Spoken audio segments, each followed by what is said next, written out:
통일교 한학자 총재입니다. 통일교의 의혹을 들여다보면 들여다볼수록 지금 거론되는 정치권, 특히 VIP 인물들의 이름이 한두 명이 아닙니다. 일단 한학자 총재의 말부터 듣고 오겠습니다.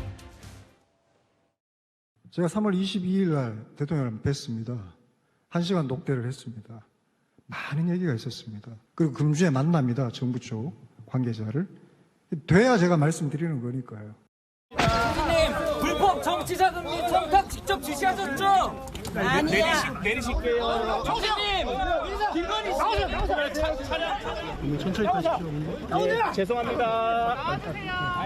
지시야. 차량 닫을게요. 국민의힘 교인들 대거 입당시키신 거 지시하셨죠?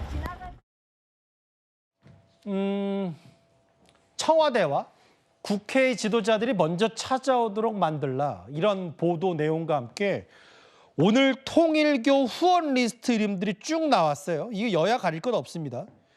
현직 지사들의 이름도 쭉 있는데 제가 뭐 다 거론하지 않겠습니다만, 윤희찬 부위원장님, 뭐 김진태, 뭐 김영록, 강기정, 한기호, 여야 가릴 것 없는데 이분들의 해명은 개인 후원이어서 몰랐다, 이렇게 정치인들은 얘기를 하고 있더라고요.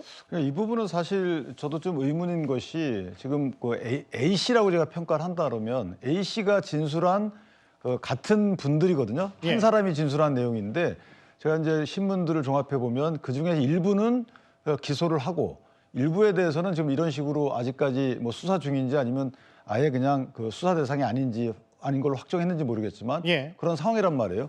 그 말씀처럼 사실 개인 그 후원이 된다 그러면 후원받는 입장에서 보면 이게 통일교의 예컨대 쪼개기 후원의 일종이라 하더라도 예. 그걸 뭐 인지하기는 어렵다 그러면 처벌 대상은 아니죠. 그런데 그중에 일부는 또 1억 4천만 원 해당하는 부분은 또 기소가 돼 있는 상태이기 때문에 예. 그 기준이 뭔지에 대해서 이거는 특검 측이 어느 정도 이건 해명을 해줘야 될 부분이 아닌가, 그건 밝혀줘야 될 부분이 아닌가라는 생각이 들고, 예.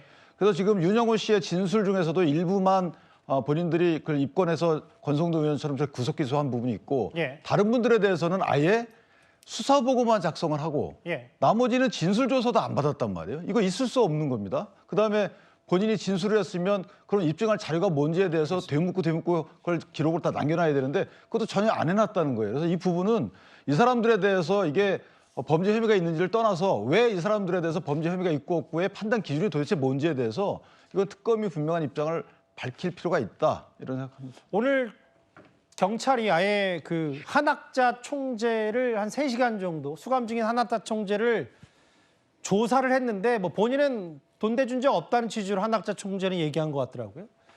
야, 근데 의미심장합니다. 청와대와 국회 지도자들이 먼저 찾아오도록 만들라. 이게 지금 통일교 의혹이 길어지니까 정치권도 각자 양분이 됐습니다. 특히 여당에서는 전재수 의원에 대한 엄호 목소리까지 나왔습니다. 보통 왜 정치인들이 그러지 않습니까? 나는 절대 받은 적 없다. 보통들 그렇게 이제 말씀들 하시는데, 그러나 저는 다릅니다.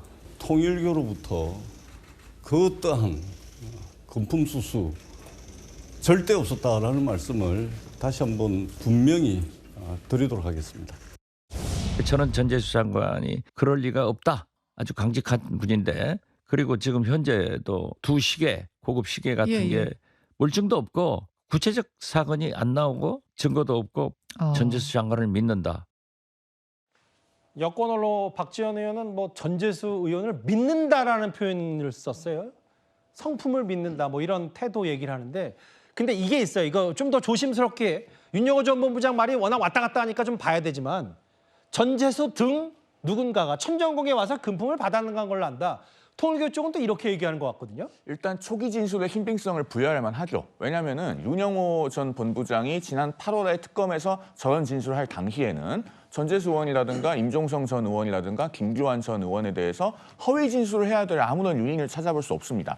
굳이 왜 저 사람들의 이름을 꺼내서 있지도 않은 사실 지어서 얘기하겠습니까? 윤영호 씨 입장에서. 물론 최근에는 태도가 바뀌었다고 합니다만 거기에는 결정적인 변곡점으로 보이는 부분이 있죠. 12월 9일에 이재명 대통령이 제4 국무회의에서 종교단체 해산 발언 그리고 재산의 국고 귀속에 관한 언급을 했는데 통일교는 공익법인으로서 그 재단법인이 국세청에 신고한 회계자료 기준으로 작년 연말에만 순자산이 3조입니다. 그러면은 그 3조가 몰수될 수 있는 상황에서 과연 윤영호 씨가 됐든 그 밖에 통일교 관계자가 됐든 있는 그대로 다 털어놓을 수가 있겠습니까? 그러니까 일단 초기 진술을 단서 삼아서 통일교 내부에서 이른바 참어머니로 모신다고 하는 그 한학자 총재에 대한 특별 보고를 중요한 자료로 삼아서 수사를 해나가야 될 것이다. 그런 말씀을 드립니다. 아무래도 통일교 본사 아닌 천정궁 방문 여부가 꽤 정치권의 이슈가 됐는데 저 장현주 변호사님 오늘 한 라디오 방송에 출연한 나경원 의원을 향해서 천정궁에 간 게 맞냐라고 물었더니 더 이상 말씀 안 드리겠다. 나경원 의원은 또 이렇게 얘기를 하더라고요.